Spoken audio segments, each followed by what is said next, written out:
محترم ناظرین، ایک حافظ قرآن لڑکی قرآن پاک کی تلاوت کرتے کرتے جانور کیوں بن گئی؟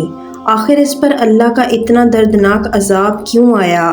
وہ قرآن مجید کی تلاوت کرتے وقت ایسی کیا غلطی کرتی تھی؟ وہ گناہ جاننے کے لیے ویڈیو کو آخر تک لازمی دیکھیے گا، کیونکہ یہ واقعہ ہم سب کے لیے عبرتناک اور سبق آموز واقعہ ہے، اور خاص کر کے تمام عورتیں اس واقعے کو لازمی سنیں۔ محترم ناظرین، پاکستان کے دور دراز علاقے میں عبد الرحمن اپنی بیوی زینب اور اپنی 1 سال کی بچی نفیسہ کے ساتھ رہتا تھا۔ عبد الرحمن بہت نیک اور رحم دل انسان تھا، اور روز صبح فجر کی نماز کے بعد ندی سے مچھلیاں پکڑ کر لاتا تھا اور انہیں بازار میں بیچ کر اپنا اور اپنی بیوی اور بیٹی کا پیٹ پال رہا تھا۔ عبد الرحمن کی بیوی زینب بہت ہی لالچی اور سخت دل تھی۔ ایک دن عبد الرحمن اپنی بیوی سے کہنے لگا کہ آج میری طبیعت ٹھیک نہیں ہے، میں سوچ رہا ہوں کہ آج ندی کنارے نہ جاؤں اور گھر پر ہی آرام کر لوں۔ اس کی بیوی غصے میں آ گئی اور منہ میں بڑبڑا کر بولنے لگی کہ تمہیں کبھی سر میں درد ہوتا ہے تو کبھی پیٹ میں درد شروع ہو جاتا ہے، ہر وقت کام نہ کرنے کے بہانے ہی ڈھونڈتے رہتے ہو۔ عبد الرحمن اپنی بیوی سے کہنے لگا کہ نہیں، سچ کہہ رہا ہوں، آج میری طبیعت ٹھیک نہیں لگ رہی۔ اس کی بیوی غصے سے بولی، ٹھیک ہے مت جاؤ، آج میری بھی طبیعت ٹھیک نہیں ہے، میں گھر کا کوئی کام نہیں کروں گی، صرف اور صرف آرام ہی کروں گی۔ اس کا شوہر نرمی سے بولا، اچھا ٹھیک ہے، تم ناراض مت ہو، میں کام پر چلا جاتا ہوں۔ عبد الرحمن نے ندی کے اندر مچھلیاں پکڑنے کے لیے جال کو جب پھینکا تو جال جیسے ہی وہ باہر نکالنے لگا تو اس کی نظر سامنے ایک ٹوکری پر پڑتی ہے جس میں ایک بچی ہوتی ہے۔ عبد الرحمن ٹوکری کو ندی سے باہر نکالتا ہے۔ عبد الرحمن ادھر ادھر دیکھتا ہے، آخر کار یہ بچہ نہ جانے کون چھوڑ کر یہاں چلا گیا ہے۔ بچے کو ٹوکری میں ڈال کر ندی میں کس نے چھوڑ دیا ہے؟ عبد الرحمن کو وہاں ندی کے آس پاس کوئی بھی دکھائی نہیں دیتا۔ اس نے سوچا کہ میں یہ بچہ اپنے گھر پر لے جاتا ہوں، نہیں تو یہ بچہ یہیں پر مر جائے گا۔ وہ بچہ زور سے رو رہا تھا۔ عبد الرحمن جلدی سے اپنے گھر چلا گیا اور اپنی بیوی سے کہنے لگا کہ زینب جلدی دیکھو میں کیا لے کر آیا ہوں۔ بچی کے رونے کی آواز سن کر زینب دیکھتے ہی کہنے لگی کہ یہ کہاں سے بچی اٹھا لائے ہو؟ کیا تکلیف ہے؟ کیوں شور مچا رکھا ہے؟ اوپر سے تم جلدی گھر آ گئے ہو اور یہ کون سی مصیبت اٹھا کر لے آئے ہو؟ کب بازار جاؤ گے؟ کب پیسے لے کر آؤ گے؟ عبد الرحمن کہنے لگا، تمہیں تو بس ہر وقت پیسوں کی پڑی رہتی ہے۔ اس معصوم بچی کو تو دیکھو جس کو کسی نے ٹوکری میں ڈال کر ندی پر چھوڑ دیا تھا۔ زینب غصے سے کہنے لگی کہ جس کا بچہ ہے اگر اس نے چھوڑ دیا ہے تو تم اسے یہاں کیوں اٹھا کر لائے ہو؟ عبد الرحمن اپنی بیوی سے کہنے لگا کہ تم کیسی باتیں کر رہی ہو؟ اگر میں اسے گھر نہیں لاتا تو کیا وہاں ندی میں مچھلیوں کا چارہ بننے کے لیے چھوڑ دیتا؟ زینب غصے سے کہنے لگی کہ اس بچی کو مچھلیاں کھائیں یا کوئی اور جانور کھائے، اس مصیبت کو میں اپنے گھر کبھی نہیں رکھوں گی۔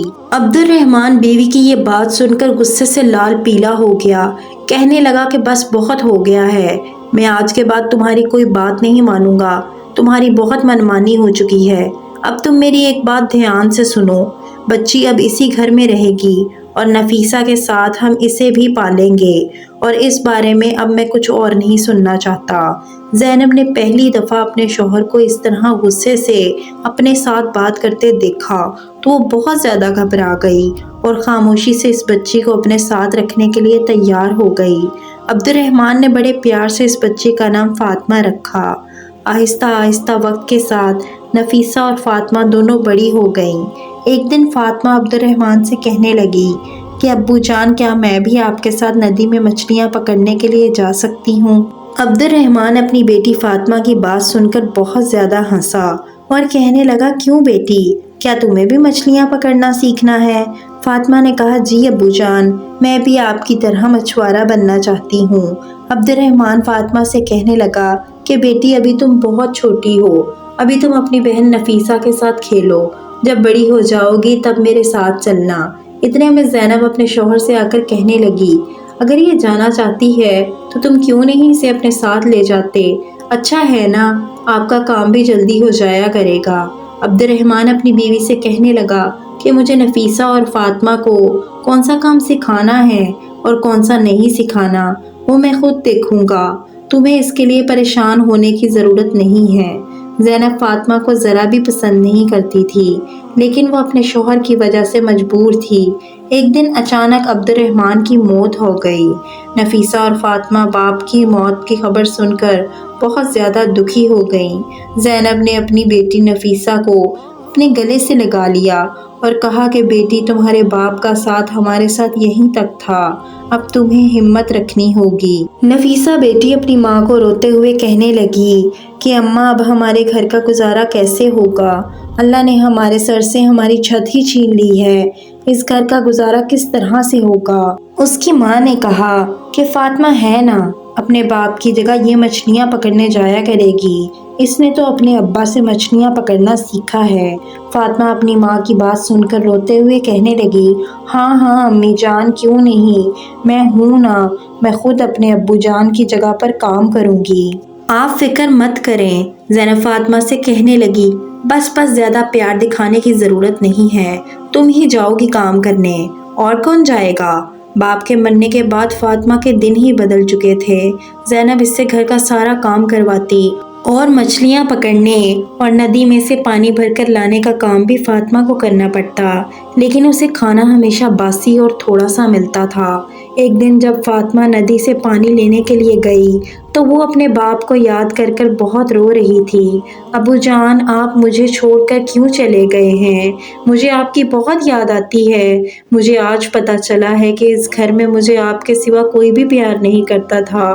آپ کے جانے کے بعد ماں مجھے کھانا بھی ٹھیک سے نہیں دیتی۔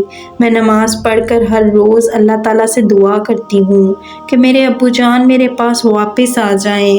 کیا ایسا نہیں ہو سکتا؟ میں کیا کروں؟ آپ مجھے کوئی راستہ بتائیے۔ لیکن اسے کوئی جواب نہیں ملتا۔ وہ روتے روتے گھر آ جاتی ہے۔ فاطمہ جیسے ہی گھر پر آتی ہے تو اس کی ماں اسے غصے سے کہنے لگی کہ آ گئی مہارانی، ندی سے پانی لانے میں اتنی دیر کیوں لگ گئی؟ فاطمہ روتے ہوئے اپنی ماں سے کہنے لگی، ماں، پانی بھر کر مٹکے بھاری ہو جاتے ہیں، اس لیے میں آہستہ آہستہ چل کر آتی ہوں تاکہ پانی گر نہ جائے۔ اس کی ماں کہنے لگی کہ بس اپنی بکواس بند کرو، کوئی بھی کام ٹھیک سے نہیں کرتی تم، اوپر سے اتنا کھانا کھاتی ہو۔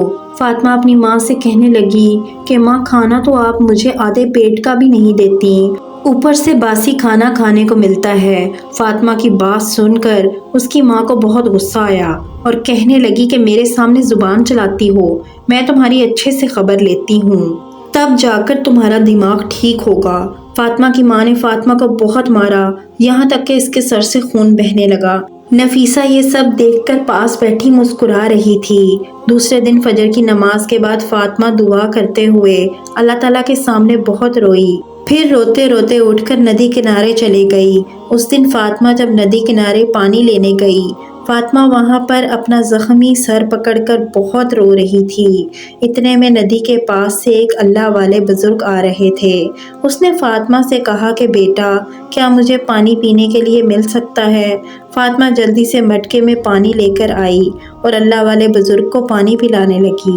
پانی پینے کے بعد اللہ والے بزرگ نے فاطمہ کے سر پر ہاتھ رکھا اور کہا کہ بیٹی، تم بہت اچھی ہو، تم نے مجھے پانی پلایا ہے، اس کے بدلے میں تمہیں کچھ دینا چاہتا ہوں۔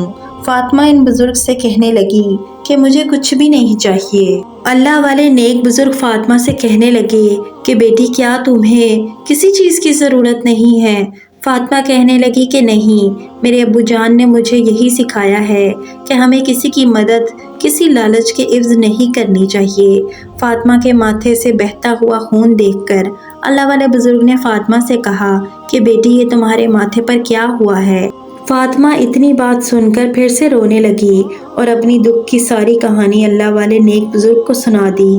اللہ والے نیک بزرگ فاطمہ کی بات سن کر کہنے لگے کہ بیٹی، پریشان مت ہوا کرو، اللہ تعالیٰ نیک بندوں کے ساتھ ہوتا ہے۔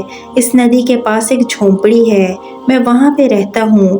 مجھے تمہارے بارے میں یہ دیکھ کر بہت دکھ ہوا کہ تمہاری ماں اتنا زیادہ ظلم کرتی ہے۔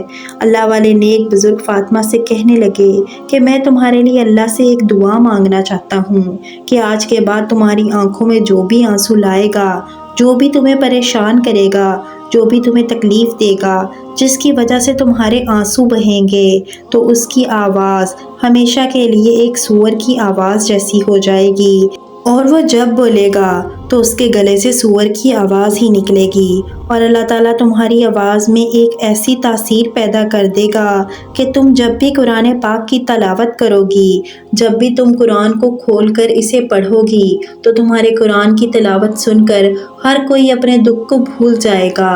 اتنا کہہ کر اللہ والے بزرگ وہاں سے چلے گئے، اور فاطمہ بھی اپنے رستے پر واپس چل دی اور گھر کو چل پڑی۔ راستے میں اس کا دل کرتا ہے کہ وہ قرآن کی تلاوت کرے، قرآن پڑھے۔ جیسے ہی وہ اپنا منہ کھولتی ہے تو اس کے منہ سے قرآن کی تلاوت نکلنا شروع ہو جاتی ہے۔ وہ خود ہی اپنی قرآن کی تلاوت سن کر خوش ہو رہی تھی۔ جیسے ہی پرندے اس کی تلاوت کو سن رہے تھے، ہر کوئی خاموشی سے مست مگن ہو گیا، ہر کوئی اپنا دکھ بھول جا رہا تھا۔ جیسے ہی فاطمہ گھر پر پہنچی تو فاطمہ کی ماں غصے سے کہنے لگی کہ آ گئی مہارانی، کہاں اتنی دیر لگا دی؟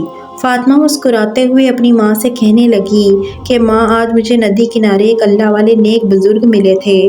وہ اللہ کے بہت ہی عبادت گزار بندے ہیں، اگر وہ مٹی میں ہاتھ ڈال دیں تو وہ بھی سونا بن جاتی ہے۔ فاطمہ کی ماں یہ بات سن کر کہنے لگی، کیا بکواس کر رہی ہو؟ ایسا بھی ہو سکتا ہے کیا؟ جاؤ جا کر گھر کے کام کرو، دیکھو سارا گھر گندا پڑا ہوا ہے۔ فاطمہ کچن میں جا کر برتن دھونے لگی۔ برتن دھوتے دھوتے اس کے ہاتھ سے کانچ کا ایک گلاس ٹوٹ گیا۔ جیسے ہی گلاس ٹوٹا تو اس کی بہن پاس ہی کھڑی تھی۔ اس نے فوراً اس کے منہ پر تھپڑ مار دیا اور فاطمہ رونے لگی۔ اس کی آنکھوں سے آنسو بہنا شروع ہو گئے۔ جیسے ہی اس کی آنکھوں میں آنسو آئے اور مارنے والی بہن نفیسہ کی آواز بدل چکی تھی، کچھ کہنے کے لیے جب وہ منہ کھول رہی تھی تو اس کے منہ سے سور کی آواز نکل رہی تھی۔ اس کی ماں بھی یہ دیکھ کر حیران رہ گئی اور فاطمہ سے کہنے لگی، بتاؤ تم نے میری بیٹی کے ساتھ کیا کیا ہے؟ اس نے کہا کہ ماں، آج مجھے اللہ والے نیک بزرگ ملے تھے، انہوں نے اللہ سے دعا کی تھی، تو یہ سب کچھ اسی وجہ سے ہو رہا ہے۔ ماں، انہوں نے کہا تھا کہ جب بھی تمہیں کوئی مارے گا، تمہارے آنسو جیسے ہی اس انسان کی وجہ سے گریں گے تو اس انسان کی آواز سور کی آواز میں بدل جائے گی۔ اس کی ماں یہ سب سن کر خاموش ہو گئی، مگر پھر بھی وہ اپنی حرکتوں سے باز نہیں آ سکتی تھی۔ اس نے اسے مارا تو نہیں، لیکن اس کو گھر سے باہر نکال دیا۔ فاطمہ باہر آ کر ایک درخت کے نیچے بیٹھ گئی اور روتے ہوئے اس نے قرآن پاک پڑھنا شروع کر دیا۔ جیسے ہی وہ قرآن پاک پڑھنا شروع ہوئی تو وہ اپنے سارے غم اور سارے دکھ بھول گئی۔ فاطمہ کی آواز وہاں پر ایک شہزادے کے کانوں تک جا پہنچی۔ شہزادہ فاطمہ کی آواز کا دیوانہ ہو گیا اور فاطمہ کے پیچھے پیچھے اس کے گھر تک آ گیا۔ اتنی دیر میں فاطمہ کی ماں فاطمہ کو واپس اپنے گھر پر لے گئی تھی۔ شہزادے نے فاطمہ کے گھر کا دروازہ بجایا تو اندر سے فاطمہ کی ماں باہر دروازے پر آ گئی۔ شہزادے نے فاطمہ کی ماں سے کہا کہ یہاں پر کون تھا جو قرآن کی تلاوت کر رہا تھا؟ مجھے وہ آواز یہاں تک کھینچ لائی ہے، میں تو اس کی آواز کا دیوانہ ہو گیا ہوں۔ کون ہے جو اتنی خوبصورت آواز میں اللہ کا کلام پڑھ رہا تھا؟ اس شہزادے کی بات سن کر زینب کہنے لگی کہ یہ آواز تو میری بیٹی نفیسہ کی ہے، جس کو اللہ نے اتنی خوبصورت آواز سے نوازا ہے۔ شہزادہ یہ سن کر کہنے لگا کہ آپ کی بیٹی سے میں شادی کرنا چاہتا ہوں، اس لیے آپ جو کہیں میں وہ سب کچھ کرنے کو تیار ہوں۔ اس کے بدلے آپ جتنا چاہیں پیسہ دولت سب کچھ میں لوٹا سکتا ہوں، آپ صرف اپنی بیٹی کی شادی مجھ سے کر دیں۔ یہ بات سن کر زینب نے اپنی بیٹی نفیسہ کی شادی کے لیے ہاں کر دی، لیکن نفیسہ کی آواز تو ایک سور کی آواز جیسی تھی، جو کہ بہت ہی بھیانک تھی۔ جب شادی کا وقت قریب آیا تو شہزادے کے باپ نے زینب سے کہا کہ میں آپ کی بیٹی کی آواز میں کچھ سننا چاہتا ہوں، میں بھی دیکھنا چاہتا ہوں کہ یہ ایسا کون سا کلام پڑھتی ہے۔ یہ باتیں سن کر زینب اور اس کی بیٹی نفیسہ بہت زیادہ گھبرا جاتی ہیں، کیونکہ آج کے دن ان کی اصلیت سب کے سامنے کھل جانی تھی۔ شہزادے کے باپ کی باتیں سن کر نفیسہ رونے لگی اور ایک کاغذ پر ساری سچائی لکھ کر بادشاہ کو بتا دی، اور ماں بیٹی کا اتنا بڑا جھوٹ دیکھ کر ان ماں بیٹی کو گرفتار کر لیا گیا۔ فاطمہ یہ سارا منظر کھڑی کھڑی اپنی آنکھوں سے دیکھ رہی تھی۔ فاطمہ آ کر شہزادے کے باپ کے پاؤں میں گر گئی اور اپنی ماں اور بہن کی طرف سے معافی مانگنے لگی۔ اگر آپ نے گرفتار کرنا ہے، سزا دینی ہے تو آپ مجھے دے دیجئے، ان سب کی ذمہ دار میں ہوں، کیونکہ وہ قرآن کی تلاوت کوئی اور نہیں، میں کر رہی تھی۔ تو شہزادے نے میری آواز کو سنا تھا۔ شہزادہ جب بھی میری بہن کو دیکھتا وہ صرف اپنا منہ پیچھے کر کے کھڑی ہو جاتی تھی اور دوسری طرف اپنی سریلی آواز میں اللہ کا کلام پڑھتی تھی۔ وہ بادشاہ کہتا ہے کہ اگر ایسی بات ہے تو تمہیں آج اور اسی وقت سب کے سامنے قرآن کی تلاوت کرنا ہوگی۔ جیسے ہی اس نے قرآن پاک پڑھنا شروع کیا، سب کے غصے ٹھنڈے ہو گئے، سب مگن ہو گئے، اس کا قرآن سننے لگے۔ قرآن سننے کے بعد شہزادے کے باپ نے فیصلہ کیا کہ میں آپ سب کو ایک شرط پر معاف کر دوں گا، اگر آپ اپنی بیٹی فاطمہ کی شادی میرے اکلوتے شہزادے سے کر دیں۔ فاطمہ کی ماں نے اپنی بیٹی سے ہاتھ جوڑ کر اپنے گناہوں کی معافی مانگی اور کہا کہ بیٹی مجھے اور اپنی بہن کو معاف کر دو، ہم نے تمہارے اوپر بہت سارے ظلم اور زیادتی کی، آج تم نے میری اور اپنی بہن کی جان بچائی اور آج ہماری خاطر اس شادی کے لیے ہاں کر دو۔ فاطمہ نے اپنی ماں کو معاف کر دیا اور شہزادے سے شادی کے لیے ہاں کر دی۔ فاطمہ اور شہزادے کی شادی کر دی گئی۔ فاطمہ کو بہت ہی اچھا سسرال ملا، جہاں وہ اپنی باقی کی زندگی راجکماریوں کی طرح گزارنے لگی اور اس کے آگے پیچھے ہر وقت نوکرانیاں رہتی تھیں۔ محترم ناظرین، دیکھا آپ نے کہ اللہ کے کلام میں کتنی برکت ہے کہ انسان اپنے سارے غم، سارے دکھ بھول جاتا ہے جو انسان کو پریشان کرتے ہیں۔ اگر آپ کو بھی کسی قسم کی کوئی پریشانی ہو تو قرآن پاک کھول کر بیٹھ جایا کریں اور اپنے رب سے رو رو کر دعا مانگیں۔ صرف اس کے آگے اپنے ہاتھ پھیلائیں، لوگوں کے آگے اپنے ہاتھوں کو پھیلانا چھوڑ دیں۔ وہی رحمان ہے، وہ رحیم ہے، وہ تمام جہانوں کا رب ہے اور بے شک اللہ پاک اپنے در سے اپنے بندے کو کبھی خالی ہاتھ نہیں لوٹاتا۔ امید کرتی ہوں کہ آج کی یہ ویڈیو آپ کو پسند آئی ہوگی۔ اگر یہ ویڈیو پسند آئی ہے تو اس کو لائک کریں، شیئر کریں اور مزید ایسی سبق آموز کہانیوں کے لیے ہمارے چینل کو سبسکرائب کریں۔ جزاک اللہ۔